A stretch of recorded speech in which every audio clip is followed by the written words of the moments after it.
Hey, really excited about winning the game yesterday. Kind of reflecting on that a little bit last night. I thought we played real well. We didn't get their best shot. That was, I think, a reality. We had a little more to play for. And then I was excited today to see us get seated. I thought that was really, really good for our program. And I certainly think we deserved it. Once again, the CAA, is strong and well represented.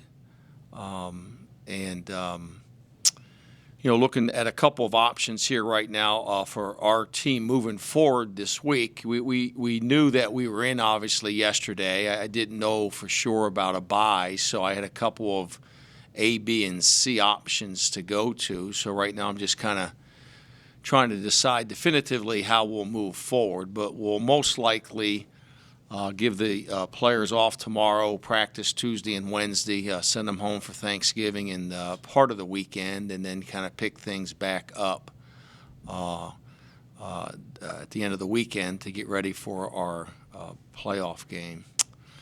What questions do you guys have for me here today? Coach, I'd be interested in knowing if the seedings bother you in any way. What's the purpose of the automatic bid if you're not the top seed in the league? Yeah, I may have. I don't want to say struggled with that a little bit. When I saw JMU come up, I thought that was good for them. I didn't really see it as being good for us. And to that point, there were probably strong arguments on both sides of the fence. And, though none of us here in this room have been in those meetings, we've all been in meetings that have a lot of the same content in terms of making those decisions. And I'm sure there was a lot of discussion about, why would we go this direction and not this direction? Would it make more sense to go this direction and not this direction? So, but they also certainly earned their way into having a bye and earning one of those slots there. So I'm sure it's tight, and I just think it's good for the CAA that we're able to have two teams sitting here today, in that position, and four teams in the tournament. Going back to the bias that John was pointing out, did you have a strong thought that whoever won Saturday was going to get a national seed and a first-round bye? Well, I knew if William and Mary won, they were going to get one. I didn't really think I became confident about getting a bye until, early last night. I was kind of looking at some things and just kind of researching some things. I was tracking a score or two, and just started to make more and more sense that that we would find ourselves in this position. I didn't really say anything to the team because I obviously didn't know. So when I met with the team before the selection show started, I just kind of made the comment, I don't know, who, when, or where, but we'll be ready whenever that is.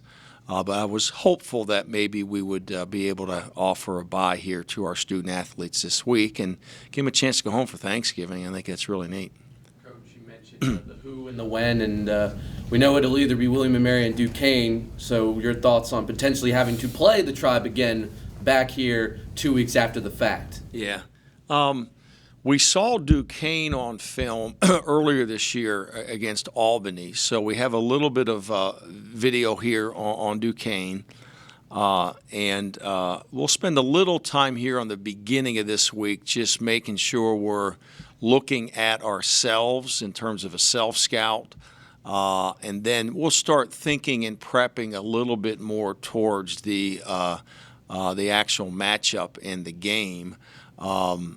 If it's William and Mary in Richmond, it's probably going to be a great game, and I'm not saying that it wouldn't be if it was Duquesne, but I think we have a little more of an idea what we're going to be getting in terms of the kind of game it's going to be.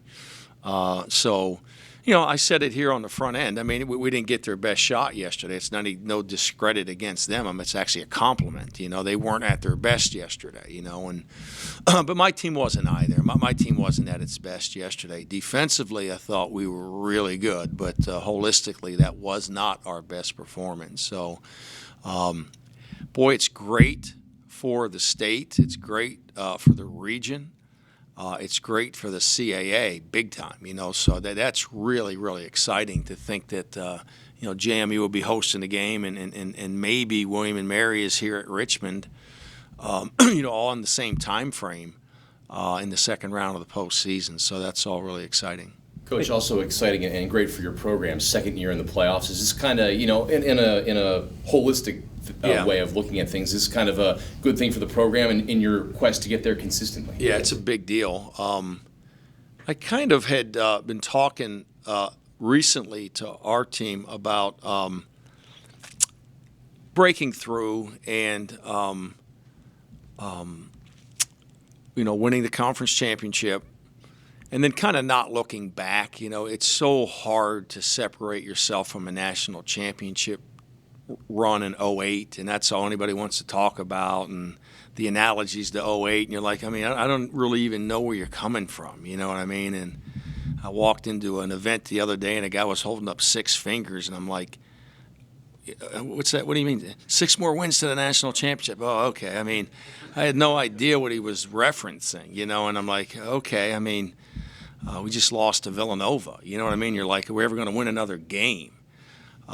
So, I think that there's obviously a lot of value in that run, in that stretch of time, but that's behind us, and there was a law in the action here for a couple years now. I don't want to use the word tailspin, but, 0-8 in conference play, not good, So I kind of felt that, and then plus my fifth-year seniors were kind of the last group of guys that were really at all connected to that 08 team. They were connected to the senior group, that type of thing. So there's this reality that there's a major shift, and you're always going to be very prideful of the success that the previous coaches have had and the different regimes have had, and obviously a national championship is always going to be on all of our stationery, and the trophy sits down the hall. But I did think that we need to look to the future, and I told my kids Friday and Saturday that we win today. I told them Saturday morning in the locker room, and I said we're never looking back again. We're just not going to look back anymore. And we're just going to keep moving forward and advance. And I think that's the way to do it. I do think I read or heard that this is the first time we've been back-to-back since 08, 09. So, we're starting to carve out our own niche, and I think that's very important to be able to do that. Foundation is strong for you and this staff and this team. 2 straight playoff appearances, a share of the conference title, 2 of your 4 years here. It's a strong foundation to continue on. Yeah, and then I think we're very talented in some of our younger groups. I watch our team and I look at our junior class. I think my junior class is really good. I got a lot of really quality players playing at a high level right now that are juniors, and we play a lot of freshmen this year. So I think you can make an argument. Obviously, you're going to miss some guys, dearly. You do that every year. But we lost 23 last year. This year we're going to lose 14, 15, whatever the math looks like when it's all said and done. So I think we've positioned ourselves well.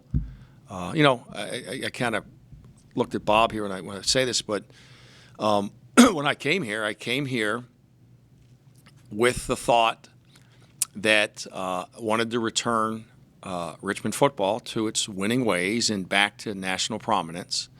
And then I wanted to improve as a coach. I wanted to be in a conference that I felt offered a little more depth, and a conference is a little more challenging and a little more reputable. And it's nothing against where I left, but it's just a reality, what the teams in this league have done.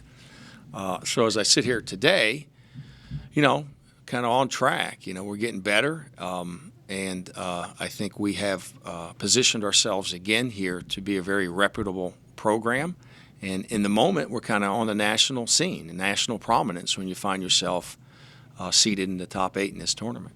When you look back, I know you still got the playoffs, but just the regular season, you said yesterday in the post-game conference that this was the best year with your coaching staff that you had.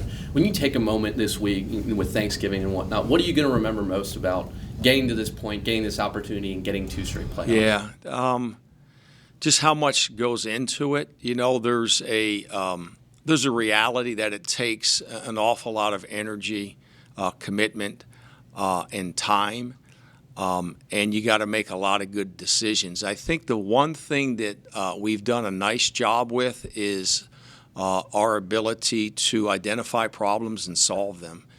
And, you know, a lot of programs don't always try to solve the right problems, you know, and I think this staff has been able to identify what needs attention and then find ways to solve those things. And this staff has worked extremely well together, very respectful of each other. And then the other thing that I think happens at this level, I think even more so than the BCS level because of our limited number of scholarships, is we have to be able to do a better job of evaluating talent, and then once you recruit that talent, of developing that talent. And I really think our staff does an outstanding job of that. As the names change, again, the product shouldn't, and that's what we hope to continue to be able to do. Coach Rocco, anything to be said for playoff experience, the guys who were there last year and carrying that over, or is that just something that was kind of overblown by us? No, I think it's real. I think it's real for different reasons, but the atmosphere is different.